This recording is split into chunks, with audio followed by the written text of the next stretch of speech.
අපේ database management කියන subject එකට අදාළව අපි කතා කරන question series එකේ question set 22 තමයි අපි කතා කරන්න බලාපොරොත්තු වෙන්නේ.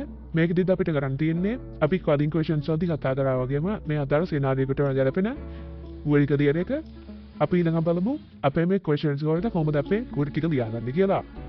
මේ විදිහට මම අපේ HDSQ කියන software එක open කරගත්තා. මේක පාවිච්චි කරලා අපි අපේ ප්‍රශ්න වලට උත්තර ටික හොයාගමු. ඒකේ පළවෙනි ප්‍රශ්නෙන් අපිට අහලා තියෙන්නේ 2023 3 තිබ්බ exam එකට සිංහල සබ්ජෙක්ට් එකට පාර්ටිසිපේට් කරපු ස්ටුඩන්ට්ස්ගේ ඩීටේල්ස් මොනවද කියලා අපි ඒකට අදාළ කුවර එක ඉන්නකට ලියාගමු. මේ තියෙන ඒකට අදාළ කුවර එක මම මේ කුවර එක විස්තර කරගෙන යන්නම්. මේකදී අපි join queries වගේම sub queries පාවිච්චි කරලා තියෙනවා. අපි මෙතනින් කරගෙන තියෙන්නේ අපේ ස්ටුඩන්ට් ගේ index number එක අරගෙන තියෙනවා අපේ ස්ටුඩන්ට් exam mark කියන record table එකේ. ඒ වගේම අපිට මෙතනදී conditions විදිහට සිංහල සහ 2023 කියන එක දෙන්න ඕන නිසා අපේ subject table එක සහ exam term table එක අපි මේ විදිහට මේකට join කරගෙන තියෙනවා. අපි ඒක පාවිච්චි කරලා ඊළඟ මෙතනින් අපේ conditions ටික දීලා ඒකට අදාළ ස්ටුඩන්ට්ස් ලගේ index numbers ටික මෙතනින් අරගෙන තියෙනවා.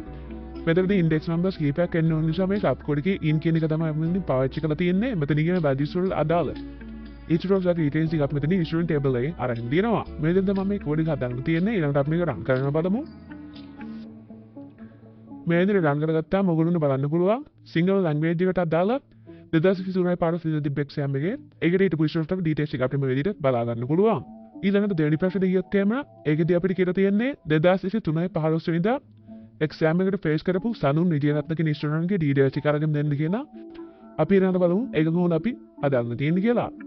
මේ තියෙන්නේ ඒකට අදාළ query එක මේක සරල විස්තර කරගෙන ගියොත් මේක අපි හදාගෙන තියෙන්නේ join queries පාවිච්චි කරලා විතරයි. මේකදී අපි subject table එක, exam term table එක, student table එක වගේම class table එක මෙතන join කරගෙන තියෙනවා. ඊළඟට අපි conditions දීලා තියෙනවා. exam term එකේ term date එක 2023 කියන එක, student ගේ first name එක සඳුන් කියලා, class name එක විජයරත්න කියලා මෙතනින් දීලා තියෙනවා. ඊළඟට අපිට මෙතනින් ගන්න ඕනේ details ටික අපි මෙතනින් කියලා තියෙනවා. student index number එක, first name එක, last name එක, class name එක, ඒ වගේම මේ subject එක මොකද්ද, term එක, ඒ වගේම exam එකේ date එක, ඒ වගේම mark එක මෙතනින් ගන්න කියලා තියෙනවා. අපි මේක run කරගෙන බලමු.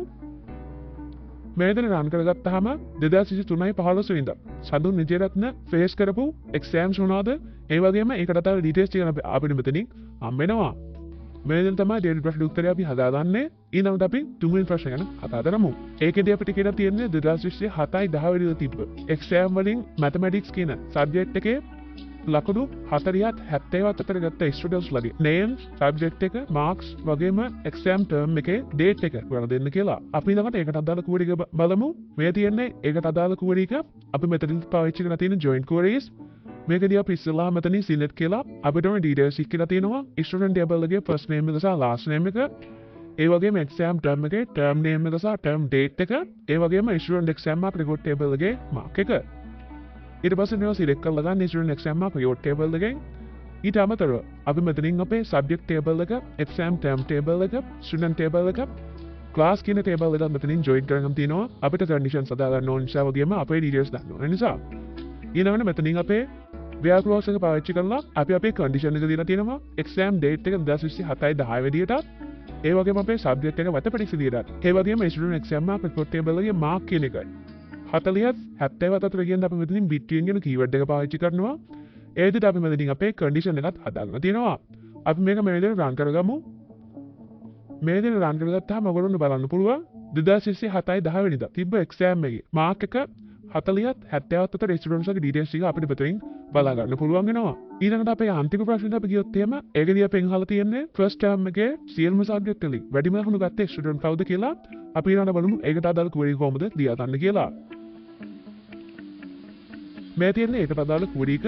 මේකදී අපි ඉස්සල්ලාම මෙතනින් අපේ student ගේ details එක අහන නිසා first name එක සහ last name එක විතරයි මෙතනින් අරගෙන තියෙන්නේ. ඒ student table එකකින් තමයි අරගන්නේ. ඊළඟට අපි මෙතනින් where කියන keyword එක පාවිච්චි කරලා student ගේ index number එකට සමාන value එකක් කියලා in කියන keyword එක පාවිච්චි කරන දිනවා. ඊළඟට අපි මෙතනින් කරන්න තියෙන්නේ sub code එකක් හදාගන්න එක. ඊළඟට අපි මෙතනින් student exam mark record කියන table එකෙන් index number එක select කරලා ගන්න කියනවා. student exam mark record table එකේ mark එක සමාන නම් කියලා in කියන එක දීලා තිනවා. ඊට පස්සේ අපි මෙතනින් ආපහු sub code එකක් දීලා තිනවා. මෙතනින් අපි අපේ mark එක තමයි select කරගන්නේ. ඒකදී අපි max කියන operator එක පාවිච්චි කරලා අපේ student exam mark record table එකේ මාක් කියන ටේබල් එකේ මැක්ස් වැලියු එක මෙතනින් අරගෙන තියෙනවා. ඒ වගේම අපේ එක්සෑම් ටර්ම් එක සිලෙක්ට් කරගෙන තියෙනවා. මෙතනින් අපිට කන්ඩිෂන් එක විදිහට ෆස්ට් ටර්ම් කියන එක දෙන්න ඕන නිසා මෙතනදී අපි ඉස්සලාම ෆස්ට් ටර්ම් එකේ වැඩිම ලකුණු සිලෙක්ට් කරගෙන ඒ ලකුණට අදාළ ස්ටුඩන්ට් ID එක මෙතනින් සිලෙක්ට් කරගෙන ඒ ID එකට සමාන ස්ටුඩන්ට් ගේ ෆස්ට් නේම් එක සහ ලාස්ට් නේම් එක සිලෙක්ට් කරගන්න තමයි මේ කෝඩ් එකෙන් සිද්ධ කරන්න තියෙන්නේ. මම මේ ඊළඟට මේ දේ රන් කරගන්නවා. මේ දේ රන් කරගත්තාම අපේ ෆස්ට් ටර්ම් එකේ වැඩිම ලකුණු ගත්ත ස්ටුඩන්ට් ගේ ෆස්ට් නේම් එක ලාස්ට් නේම් එක මේ විදිහට එනවා බලා ගන්න පුළුවන්. මෙ තමයි අපේ question set 22 එකට අදාළ ප්‍රශ්න උත්තර ටික අපි අහගන්නේ. අපි question set 23 ගත් එක්ක ඊළඟ වීඩියෝ එකදී හම්බෙමු.